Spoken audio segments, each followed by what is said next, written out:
Bonjour et bienvenue dans cette 10e et dernière vidéo de la série d'introduction de Bubble, dans laquelle on va voir à quel point Bubble est extensible.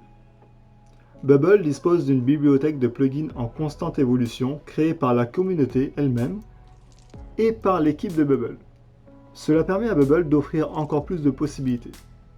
Ces plugins vont des éléments personnalisés, tels que des listes déroulantes, aux barres de progression, et même aux intégrations avec d'autres services sur le web. L'un des plugins les plus populaires est le connecteur API de Bubble, qui vous permet de vous connecter à presque toutes les API externes en effectuant des appels depuis votre application. Cela vous permet d'obtenir des données de ces services externes ou même de déclencher certaines actions sur ces services, comme l'envoi d'un SMS ou le débit d'une carte de crédit par exemple.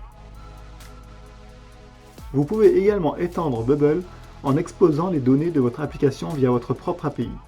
Il suffit d'un clic pour que votre application dispose de sa propre interface REST pour ce type de données, que d'autres personnes et services peuvent utiliser pour communiquer avec votre application. Vous pouvez utiliser Bubble pour effectuer des opérations encore plus autonomes, comme l'envoi d'une newsletter en arrière-plan avec ce qu'on appelle les back-end workflows, qui s'effectuent quand vous le souhaitez.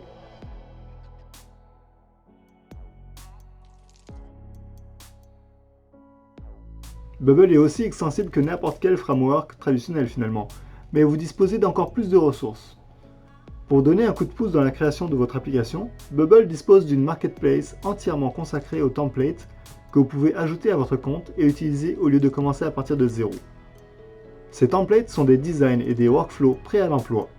Vous pouvez donc lancer directement votre application avec eux. Il existe également un marketplace de plugins pour d'autres éléments, d'autres fonctions et intégrations que votre application peut utiliser.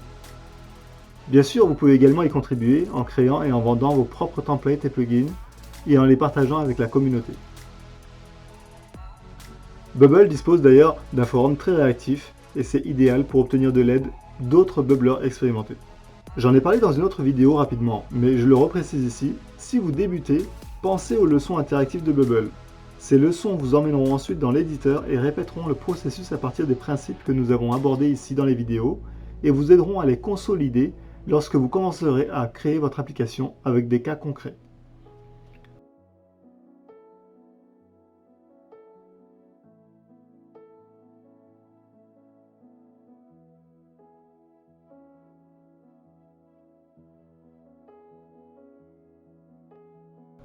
Voilà, c'est donc la fin de cette série de 10 vidéos qui vous présente l'outil Bubble. J'espère que tout cela vous a plu. Pensez à mettre un petit pouce vers le haut, à vous abonner à ma chaîne et à activer la cloche pour recevoir une notification dès que je publierai d'autres vidéos, car bien sûr il y en aura d'autres. Et n'hésitez pas à mettre des commentaires sous cette vidéo pour me dire si toutes les vidéos de cette série vous ont aidé et si elles vous ont appris quelque chose. Voilà, merci encore et à bientôt pour d'autres vidéos.